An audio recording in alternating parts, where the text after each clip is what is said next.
Who's up for a game of Tetris? I don't Every think time we watch that. I know. I want to play. I want to get. We're gonna plug this in. I want to rock out the old Nintendo. I don't want to like.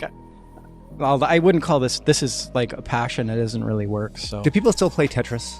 Yeah. Is it okay? still So what I want you to do is go onto YouTube, okay, and look up Tetris Championship. Okay.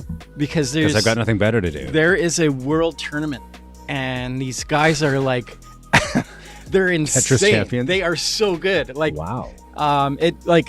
It brings me anxiety watching because like the blocks will fall and it's getting close to the top, and they do. Oh no! And then they do a series of like 3 or 4 moves, and like there's no blocks left on the screen. You need a hobby. Anyways, what are we doing? You need a hobby today? Okay, I got a question. I don't have time for a hobby. Happy Friday. Hope everyone's having a good one today. The weekend is right around the corner. It's here. Like literally hours away. We're turning the corner. Okay, so here's my question for Friday for our viewers and for you, Mark.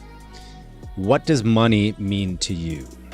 Well, money means essentially freedom. Without it, freedom. There's, you can do things. There's no question, but it takes the anxiety away. It allows you to do the things in life you want. And it's something that you should be thinking about now and also the future. Have you set yourself up properly for the future? I know everybody's so focused on now. I need it. That's why everybody has like massive amounts of credit card debt. But, I think we have the proper guest on today to answer all these. I think so. These questions. I don't want to jump to that yet. We're gonna get our guest on in a second, but okay. My response to that question would be, I call it the lubricant for life. What? No, like putting oil in your car. You need oil in your car. That's a lubricant in your car. Did you just think you're taking this in the wrong direction? Okay, let's bring Jim on and let's Jim, hear his thoughts. Come on. I like that saying because for me it allows you to do the things you want to do. But not only that, but it and we're going to introduce you in a second, Jim. For me, it's okay. Let's oil change for life. Okay. Your mind just goes to the dark spots. But what I'm trying to say is that it's cash flow. It allows you to move freely and pursue the things you want, whether it's in the present or the future. Whether you want to make sure yourself or friends or family are covered. Again, it makes the wheels spin a little bit easier. That's how I view money. All right, I'm catching up to you, Jim. Gotcha. This is the world that you live in and help folks out with. What are your thoughts? Well, before we get his thoughts, let's introduce him properly. Okay. Very excited. Now that we're on this conversation about money, we decided to jump right into it. Money, obviously, is something that affects all of us. It touches all of us, and we all need it to some degree. And in the in the words of the Wu-Tang Clan, cash moves everything around us. Cash moves everything. It's dollar bills. My money on my mind, and what is my money on my mind? My mind on my money, and my money on my mind. Okay. So that's a bad. I just made myself look older. Failed so far. Jim Doyle is with us today. Super excited to have you. Money expert. Collaborative, effective solutions for business owners. I mean, you've got a pretty long title. You do a lot to do with money. How are you doing today? Well, I'm in an awesome spot. It's sunny out here today. Yes. Can't get enough of that. No kidding. Fantastic. So we're just going to jump right into it. So talk to us a little bit about who you are, what it is you do, some of the services you offer, and we can get back into this banter about money as we go here. So tell us your story. Well, I could go down the LinkedIn side of things and say, I'm a private wealth advisor and I deal with high net worth families. But really, I think I'm in the relationship business, helping people have a substantive relationship with their wealth and what it means for them and for their families.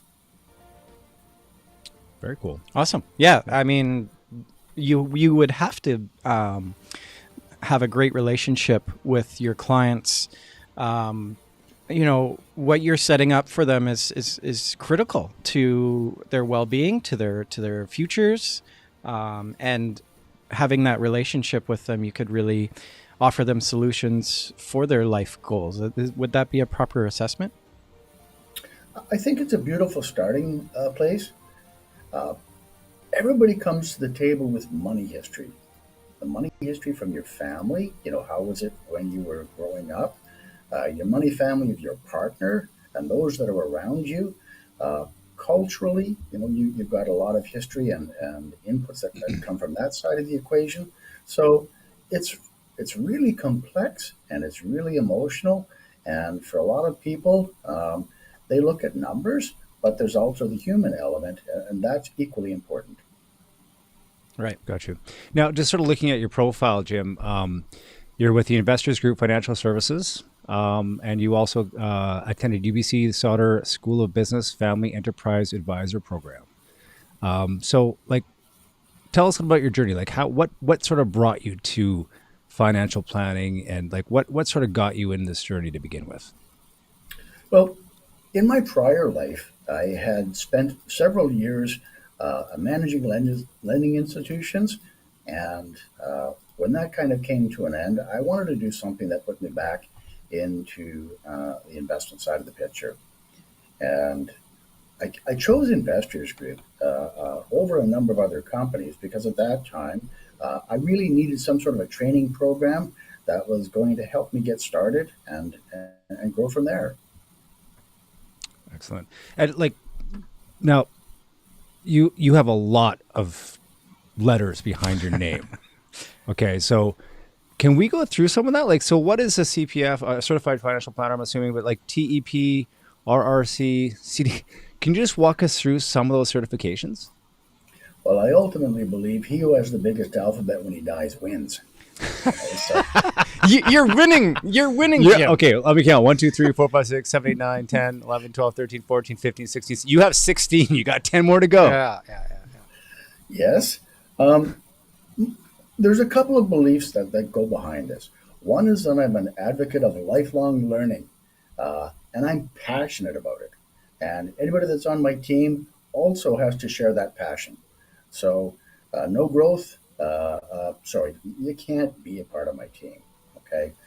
The Mhm. second issue is, when I was young, I thought this business was all about showing people how much I knew. Okay. And Mhm. ultimately, they would choose to want to work with me because I'm smart and, I know all this stuff. But maturity has taught me, it's knowing how the other players are involved in your situation and bringing their skill set to bear and solving problems with that sort of a collaborative approach. So, very much a change for me and something that I love going forward. Mhm. I would think, in terms of being a lifelong learner, when it comes to the topics that you deal with, as you know, my wife is a CA, and on with her firm, like there's always something new, some sort of loophole coming, some sort of different metric or variable to consider when you're planning, your money. You would have to be like a lifelong learner to further along your clients, like and offer them better value. Mhm. I agree with A that. lot of the Uh, folks, Go ahead, Jim. a lot of the folks that I work with want more than just investment and Hmm. planning advice. They want solutions to a lot of issues that aren't even financial. Yeah. And in the way that we kind of do things is let me go find somebody for you who really is strong in that issue.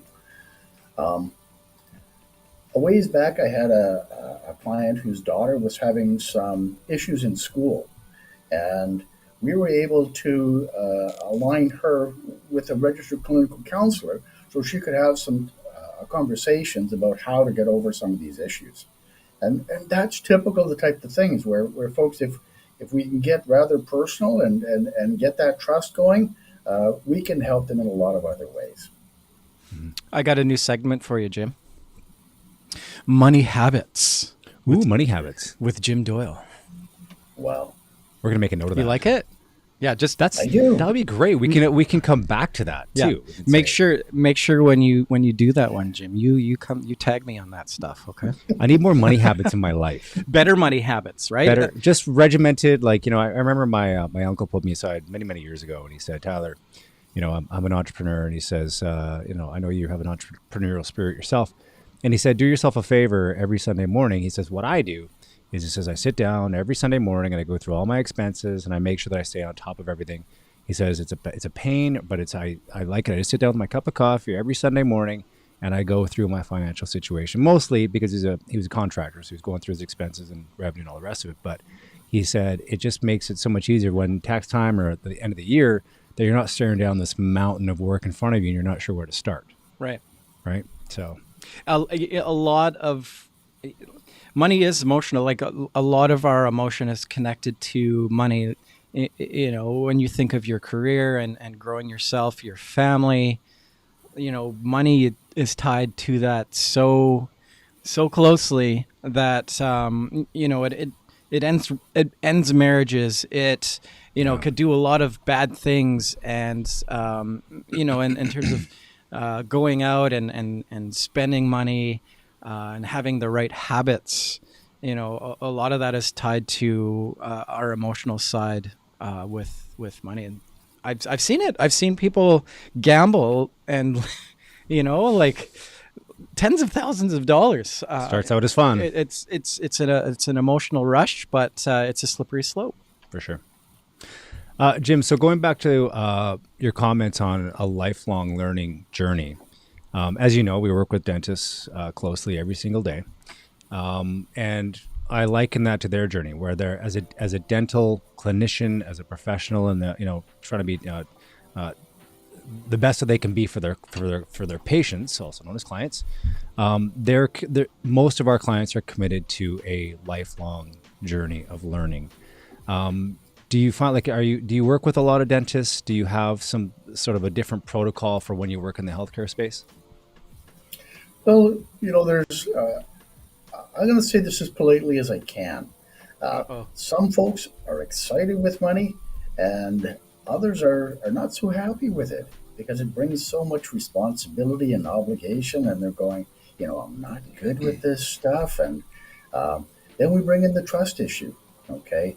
And, put all of that together in a big salad, and it's a handful. Right. Yeah. It's what kind of dressing would you put on that salad? I'm just kidding. If you had, money comes in stages. So, let's start here.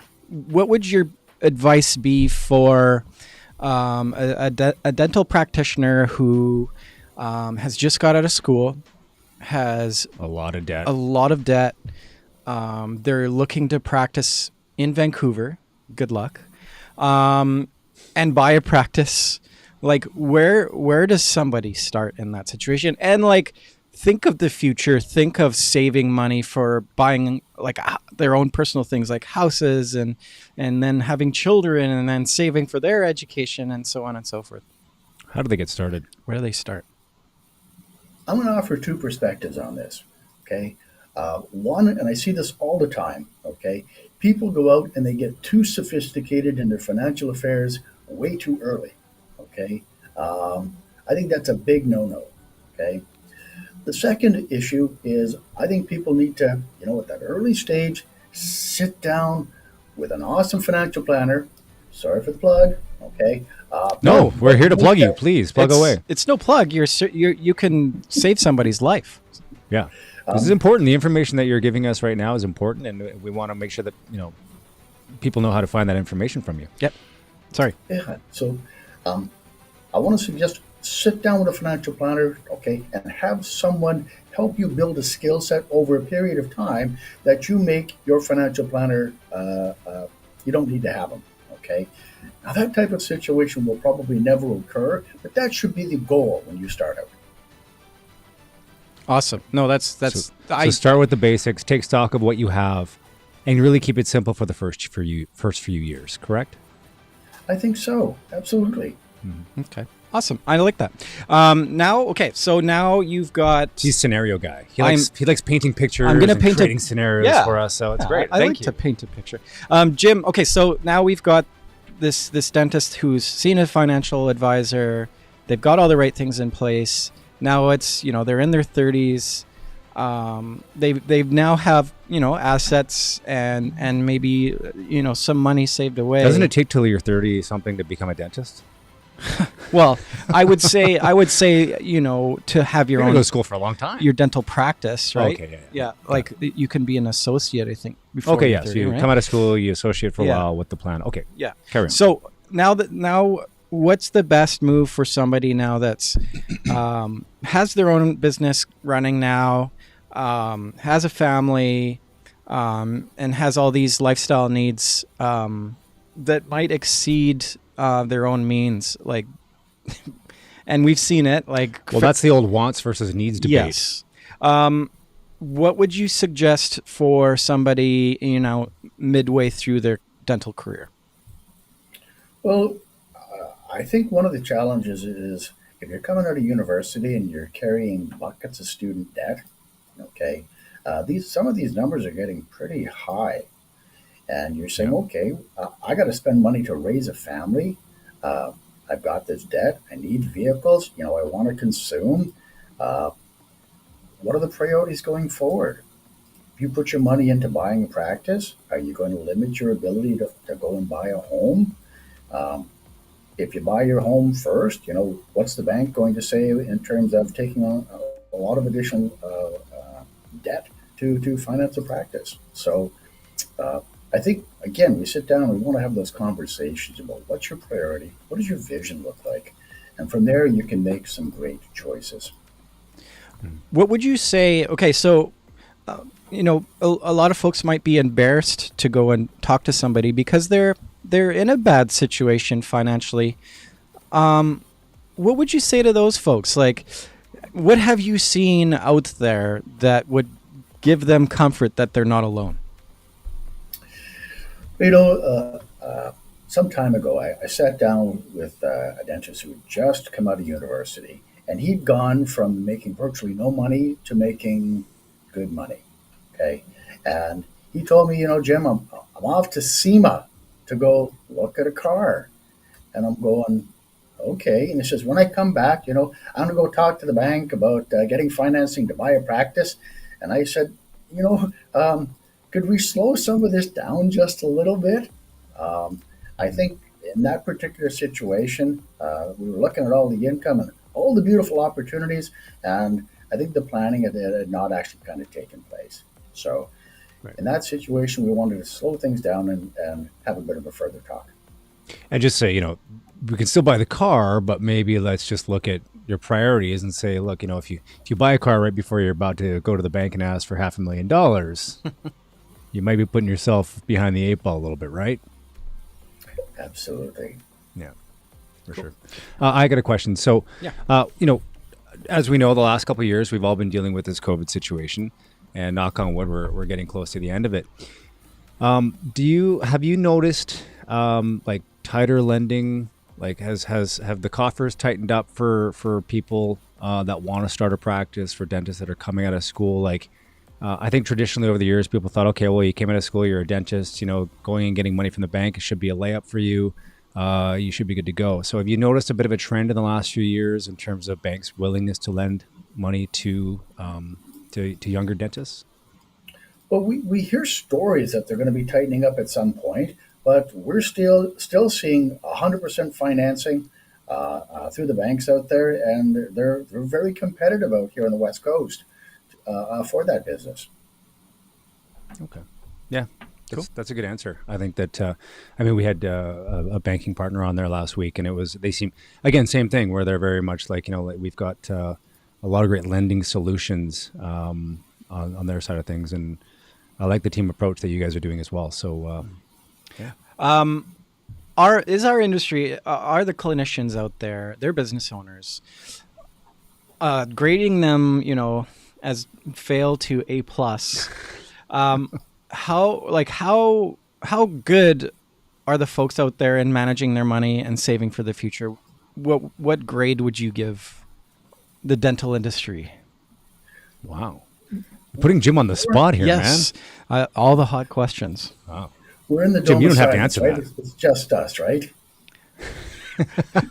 Yes. That's what I say. I'm like, hold on. I'm gonna preface this. Well, here's the thing. You don't have to answer this. Here's the thing. I think generally speaking, when people come to Jim, they're in some sort of situation where like, I need to get my crap together here, right? So yeah, let's be honest with ourselves. I think that's the first important piece to this. Is the only way you're going to get help is to recognize that you need help and allow yourself to go get help. So let's grade it. Like, I see a lot of folks out there that, we help folks build their practice. So they have a need to build their practice because and market their practice because, they're wanting to grow, Well, they want to grow, but let's face it, they're busy, right? Yeah. So you just came out of a 7-year schooling program, or however long it takes to finish your schooling as a dentist. You associate for a few years, what have you. You've been so fixated on becoming a fantastic clinician. Now you got to throw almost like a secondary full-time job on top and say, hey, not only do you have to be an expert in your field, but now you got to run a business on top of that. So working with the clients that I have over the years, I have always been like, wow, I could never do what you guys do, because not only do you have to be good at this thing, you have to actually run a business on top of that. That means you got to run payroll, HR, look at your expenses, make sure you're profitable, like all this other stuff that goes along with it. So where are you going to fit in time to do your financial planning? Like, I couldn't see myself doing it without the help of someone like Jim. Yeah, that's what I was trying to get to. It's like there's people out there to help, So, am I right? I'd offer a couple of perspectives if I could. Okay. I think dentists, for the most part, are phenomenal clinicians, but they're not natural business people. Right. Okay. And then there's the element that you're talking about, which is the business of dentistry. And I think an awful lot of them are not well prepared through the system to understand how to use allied professionals in the capacity that says, okay, I don't need to know everything, but I need to know the right people to get the right type of answers. And I think the third element is, we've got a lot of professionals that offer a perspective on something, okay? And it might be a little bit in tune with their professional alignment, okay? So not saying an accountant is wrong, or a lawyer is wrong, or a financial planner is right. Okay, I'm saying understand that everyone's going to kind of approach some issues with a slightly different perspective. And how does someone put you in the position of helping you understand the information and make informed decisions? And that, to me, is the real essence of hard work. I agree 100%. And doing it in an efficient manner, because like we say, right, like when they are early on in their career, and we're not just fixating on the early, there's also financial considerations at the back end, if you're transitioning or you're looking at an exit strategy, but just the how busy people are, and like I just said, your point is that the efficiency with which you can dispense that knowledge and say, look, come on in, we'll have a quick discovery, and let's get to the heart of the matter quickly. And I think that's where activating the right person, in my mind, is where you're going to have the best synergy. So, great point. Yeah, trust is everything when it comes to allying with professionals outside, like allowing them to take control and listening to their solutions, and it's a big step for people. Yeah, and identifying key areas quickly. I agree. Making sure you get to the heart of the matter. Retirement. So let's close the picture that I'm painting. What is the proper step-by-step pieces for a practitioner to leave their practice and then do the things in life that they want to do? Maybe not step by step, but I think maybe a perspective. Yeah, like how much should they be saving, like in their revenue, to live comfortably after they hang their gloves up? Wow, how many hours do I have to answer that one? I was just about to say that. This is now we're getting to the 24-hour. There's 1,000 scenarios, man. Yes, I know. Yeah, so it's good. No, it's a good question, and I think that I think my gut tells me it starts at the beginning of the journey, wherever you jumped into the conversation with that client, Jim. Is that I guess maybe circling back, and my hunch is that you're probably circling back and sort of measuring their goals versus what they planned a few years ago. Is that sort of? Well, I mean, if they're starting to plan towards the I meant the sunset when they started. Yeah, but I'm just adding to that. If they're planning to start at the sunset of their career, then that's a really a troubling scenario. Yeah. So are there some key note or points that you would make when it comes to retirement? Well, I'm going to jump on a misnomer out there. Okay, not all dentists are wealthy. Okay, and I think for an awful lot of folks, and this is what I see in my practice. Okay, they live a really good lifestyle, a consumptive lifestyle. Okay, and they haven't looked on the other side of the fence to say, well, what's it going to take for me to afford that lifestyle going forward? And what can I comfortably cut back on, reduce? Okay. And I get a little pushback because a lot of dentists are looking at, if they own a practice, saying, my financial security and my retirement is all tied up in the sale of my practice. Okay. Mm-hmm. And I'm saying, the tax regime can change. If we go from a 50% inclusion of our capital gains rate to 75%, how does that impact somebody's retirement if you just took 25% off the table? Okay. That's a phenomenal impact.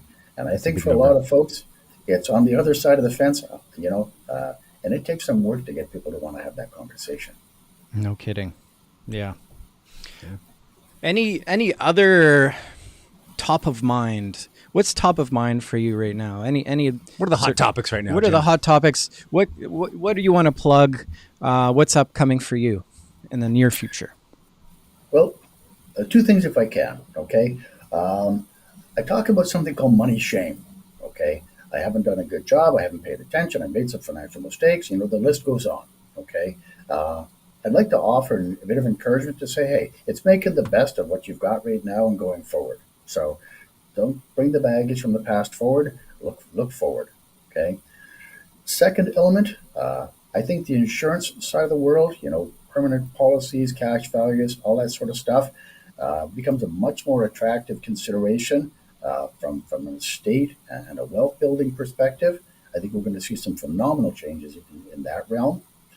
And the third is, ask what your other professional advisors can do more for you. What are the things that should be on the horizon that you want to talk about or consider?